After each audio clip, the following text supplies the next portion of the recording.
Hi everyone, it's me, Diana, the Doll Fairy. I have another Disney princess doll in store for you today.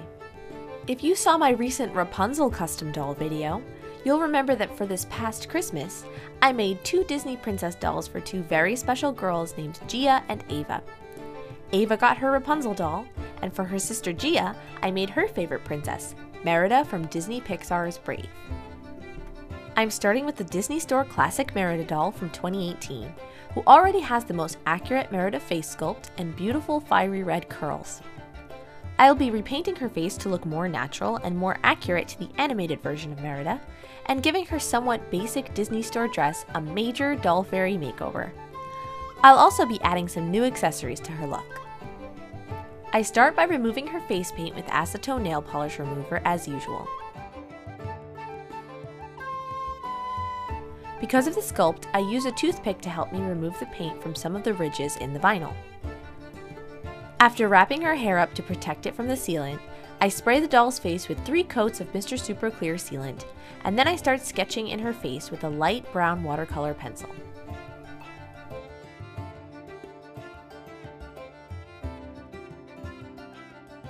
I look at lots of reference photos of Merida from the movie while I work to make sure that she will look as close as possible to her movie self. The sculpt of the face helps a lot with this because her eyes are already shaped in a way that's very similar to how she is animated.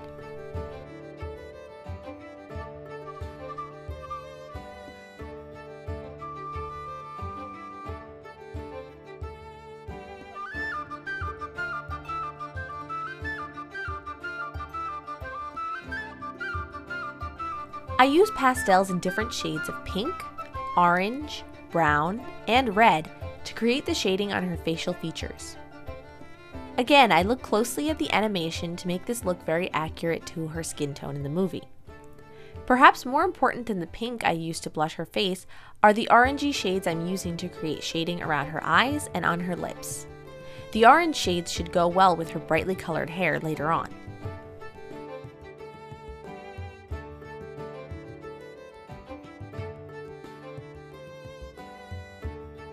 In contrast to the bright red-orange colors in her skin and hair are her turquoise blue irises. I start with light blue and then use varying shades of darker blues and greens to create an intense teal gradient effect in her eyes. I'm also giving Merida her signature freckles sprinkled across her cheeks and the bridge of her nose.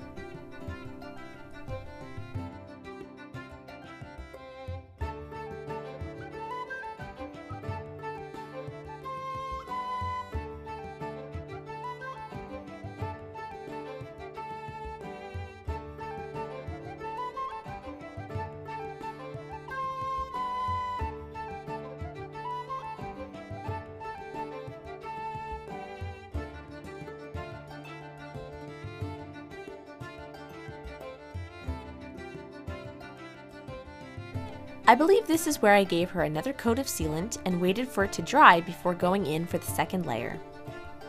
I build up the colors I laid down in the first layer, starting with the whites of her eyes and some details in her eyebrows.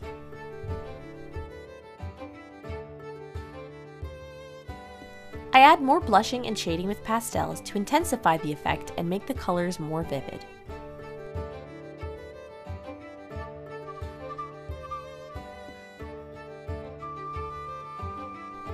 Because of the way Merida is animated in the movie, I did not use any darker browns or blacks except for the pupils of her eyes, and this keeps a light, natural look.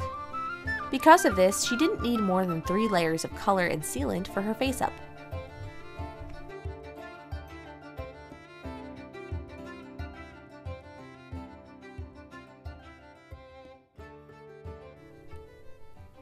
I also continue to work on the color depth in her eyes with more blues, greens, and even a touch of white pencil right beneath the pupils to create a more dramatic highlight in the eyes.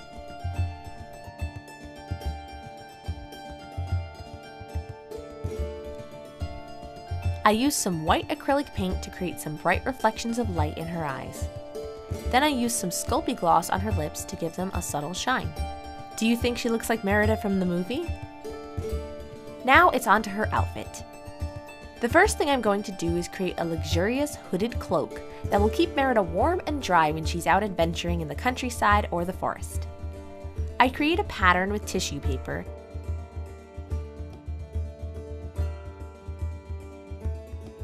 and then trace it onto this thick black velvet I'll be using for the outer side of the cloak.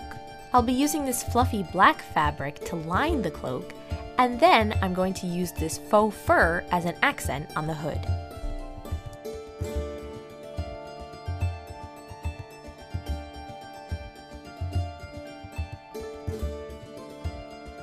After cutting these pieces out of the velvet, I'm going to use this fluffy black fabric for the inner lining of the cloak. So I pin the velvet pieces onto the fluffy stuff with right sides together. Then I cut and sew along the line I traced onto the velvet layer. I do the same for the hood pieces, though sewing that together was a little bit more complicated.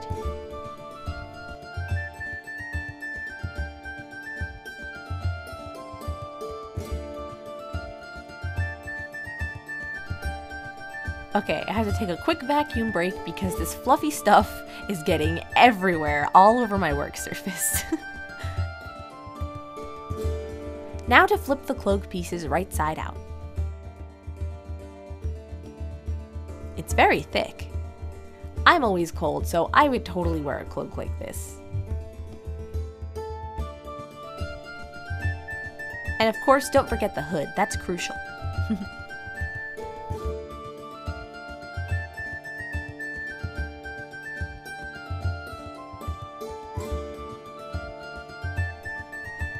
After sewing the hood to the main cloak, I'm also going to add this faux fur trim to the edge of the hood. It's just one final touch that I feel is appropriate for Merida.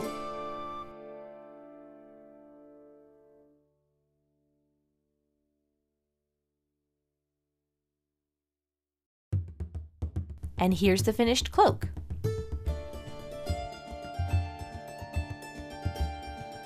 For her dress, I'm going to use the dress she came with, but I'm going to do some serious work on it to give it more of a collector doll type of feel.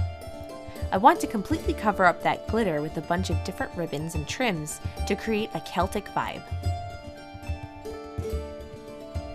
I also add some of the stiff gold tulle at the hem of the dress for some added elegance. It matches the gold trim at the neckline of the dress.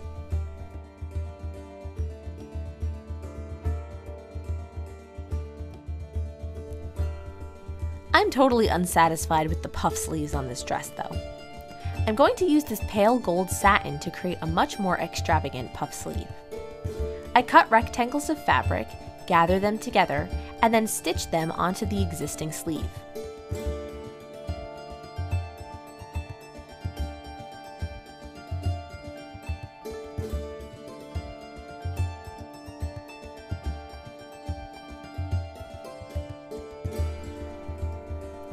The stitching is a bit tricky, but look how much better this looks than the original. Absolutely worth it.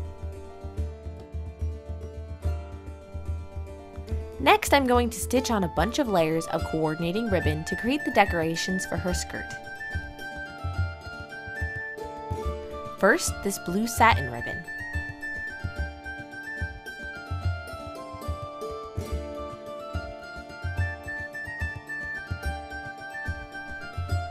And then 2 layers of this golden leaves trim, which I'm gluing on with Aleene's Fast Grab Tacky glue.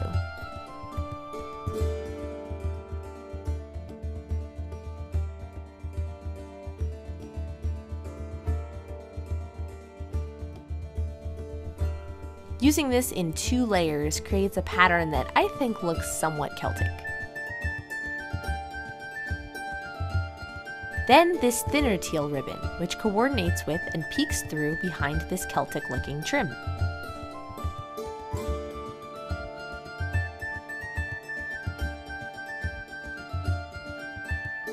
After lots of time-consuming hand stitching, the skirt is complete. Next, she needs a detailed leather belt. I'm going to use this brown faux leather ribbon cut into a thin strip.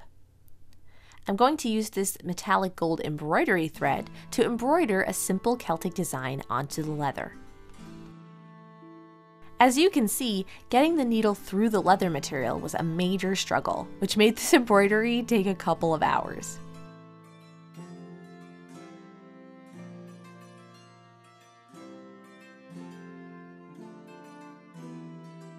It was worth it though.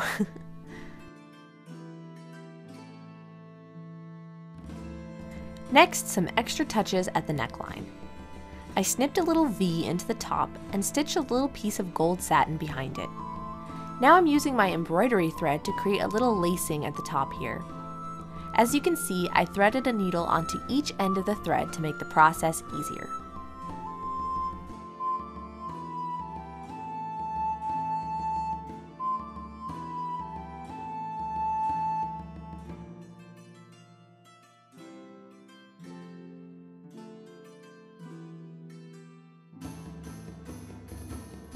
And now her dress is finally finished. I'm going to free her wild red hair from this bag and dress her up.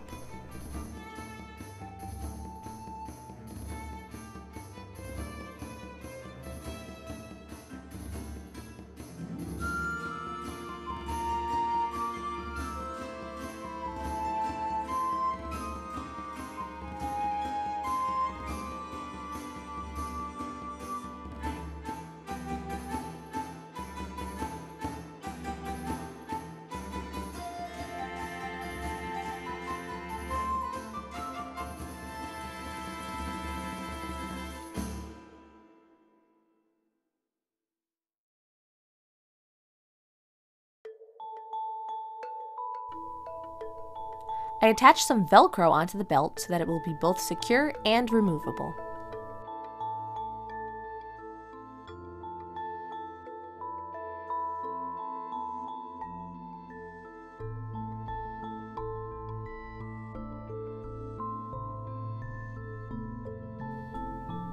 To secure her cloak, I'm stitching some more metallic gold embroidery thread onto the cloak.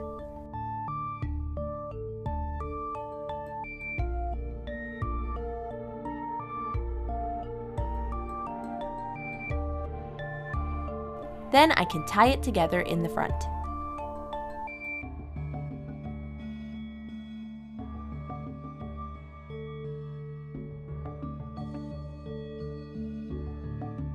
I also decided to use more faux leather to make her a little wrist cuff, laced up with more embroidery thread.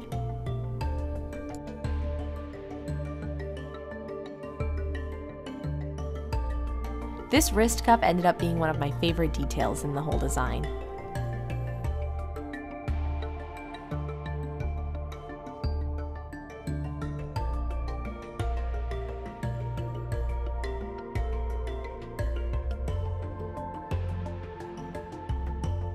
I bought Merida's bow and quiver on eBay, and I'm pretty sure that they're from a first edition Merida Disney Store doll. I spruced them up with a bit of gold dry brushing, and I made some simple arrows from toothpicks and paper.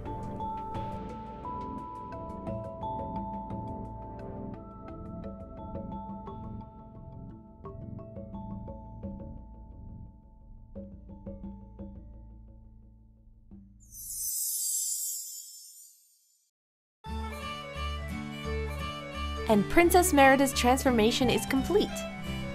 Merida, are you ready to join your new friend Princess Gia on an exciting adventure?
so much fun to create because of her unique face and her style, which is so different from the classic Disney princesses I tend to gravitate toward. When I first saw Brave, I actually felt like I could relate more to her mother, Eleanor, than to Merida, because Merida didn't want to be princessy and wear fancy dresses. She wanted to adventure and be free, and I couldn't relate to not wanting to wear princess dresses because I always want to wear princess dresses. But as a character, Merida is so unique and interesting. And what I love about her story is how she learns to stand up for herself, and simultaneously, how much she begins to appreciate the love of her family. My favorite thing about my version of Merida is her furry and luxurious cloak, as well as the fact that she's a princess who has weapons. I think she looks really cool with her bow and arrows. I really hope that Gia will love Merida for years to come.